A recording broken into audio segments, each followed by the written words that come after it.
What's going on, guys, and welcome back to another video, and welcome to your stimulus package and daily news report for Wednesday, February 9th. So it is finally happening. We have some news regarding the stimulus package, what we are going to see moving forward. So I want to provide you an update on that. We know Democrats get their way. Moderates are now accepting of the fact that they have a little bit more power, and so because of that, they're pushing Senate Majority Leader to actually move forward with more bipartisan bills. This is going to change the entire landscape of the bills that we see moving forward. So I have some updates on that. We also know household debt has increased to almost record levels that we haven't seen in about 15 years. So have some news on that as well. And I want to provide you with some really good news regarding Omicron and the COVID virus. So got a lot of stuff to discuss in today's video, so let's get right down to it. So here's what we know. It is finally happening. Moderate Democrats have gotten in the ear of Senate Majority Leader Chuck Schumer, and now they are demanding that their caucus moves forward with bipartisan legislation. Moderates say that the time of passing partisan bills is over, and Democrats need to reach across the aisle to find common ground. Now, this is something that has been discussed for quite some time. But progressives are furious over this news because they are now saying that Republicans, they get a say. Moderates get exactly what they want. But what about voters that were promised the progressive agenda? They get nothing. That's the issue.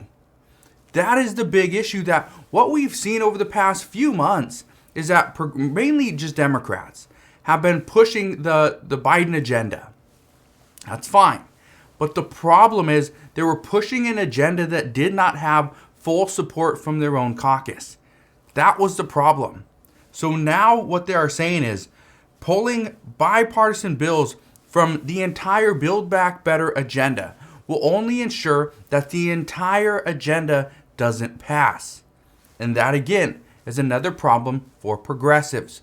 Moderates say that is fine, that some of the agenda doesn't need to pass because it's not needed. But progressives say it is needed, because if we don't get our promises passed, that's going to hurt us in the midterm elections, which it probably will. But here's where the Senate stands right now.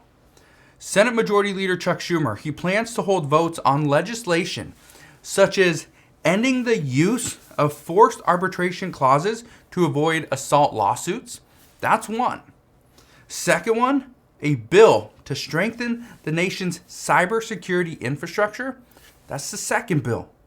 The third one, he also wants to have votes on the U.S. competitiveness bill with other nations, especially China. Those are three of the bills that are currently being discussed that he plans to have votes on in the coming weeks.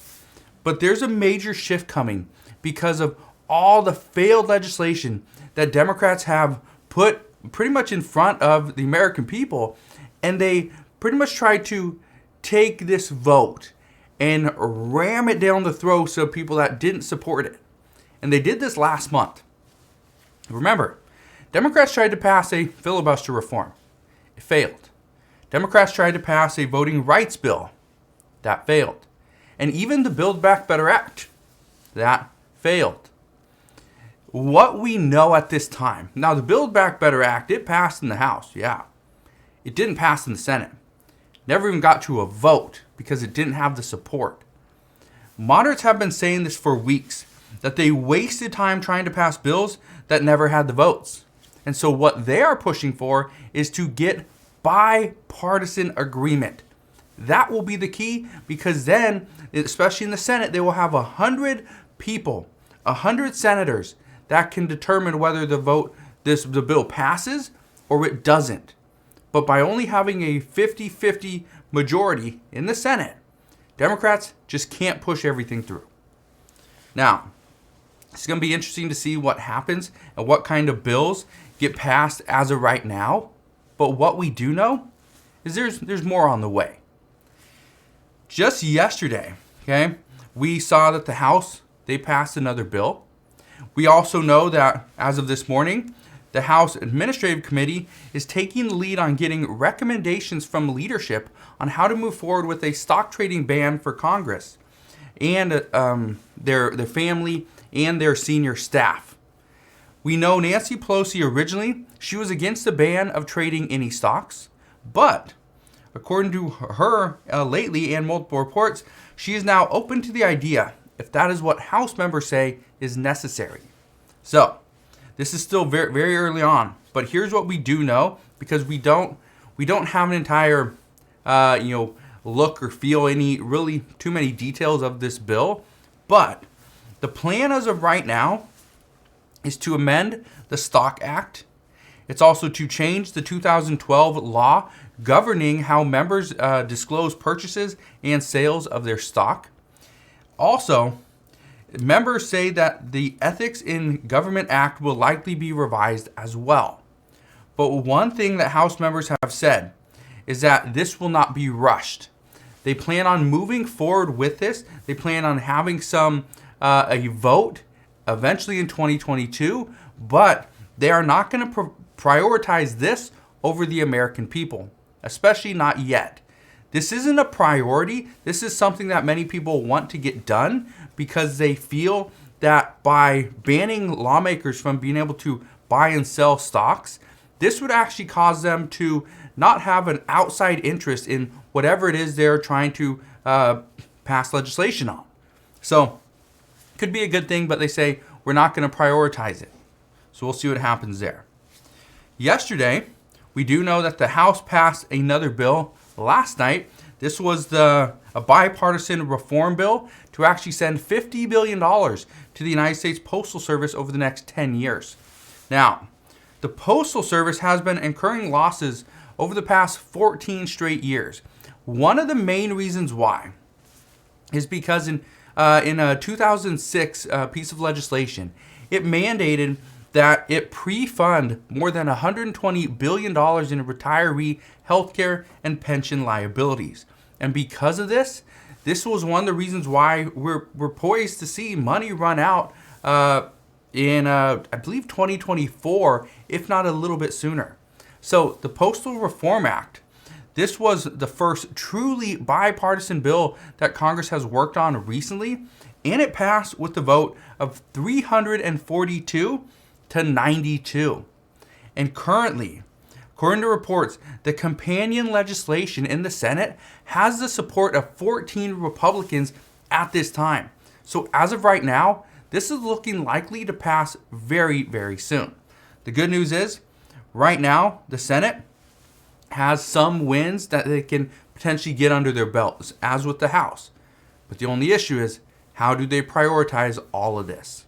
So we'll see. Now, in other news, we're seeing that there's new reports that are saying that household debt jumped by more than $1 trillion in 2021. This is the most we have seen since 2007, so it's staggering, especially when we're seeing inflation where it currently is. This is a huge number. Just in the fourth quarter alone, household debt jumped by more than $333 billion. And the reports are indicating that this was mainly due to mortgage debt and auto loans. Those are the big drivers in this increase. Now, one thing that's being said is that prices, as of today, don't look like they're slowing down. Prices for homes are still slowly going up, but we are seeing less people getting mortgages. We're seeing a drop in mortgages, and that's likely due to the fact that rates are increasing. Now, the rise in prices haven't stopped consumers from buying. That's the issue, and this is likely to cause additional inflation. And just so you know, tomorrow morning at 5:30 a.m. Eastern Standard Time, this is when the CPI data report comes out for January. What we are expecting is we have a new inflation reading at 7.3%. So it's going to jump up 0.3%. But that report that comes out tomorrow, let's just understand, that could be the beginning of this increase. We could see hyperinflation very soon. Some are expecting that we may not see disinflation. So And so some people, there's inflation, deflation, and disinflation. Inflation is when it goes up. Deflation is when it goes past zero. And disinflation is when it comes back down. So let's say it goes to 7, 7.3, and then it comes back down to 7.1, 6.8, 6.5. That's disinflation. Now, a lot of people get these mixed up, but just so you have an idea, some experts are saying that disinflation might not happen for an additional 6 to 12 months. So we are looking towards the end of 2022, possibly the beginning of 2023, before we see disinflation, because they say the Federal Reserve might not have a handle on all this. So, just so you know, when we're seeing household debt jump and inflation is increasing, those are two things we cannot have at the same time. So, we're going to see what happens there. But one thing I've said, and I provide an urgent warning for all Americans just yesterday, is save, pay off debt, invest into safe stocks or investments. And the last thing is to have a side hustle. Put more money into your bank account. Now let's get to some COVID news for today.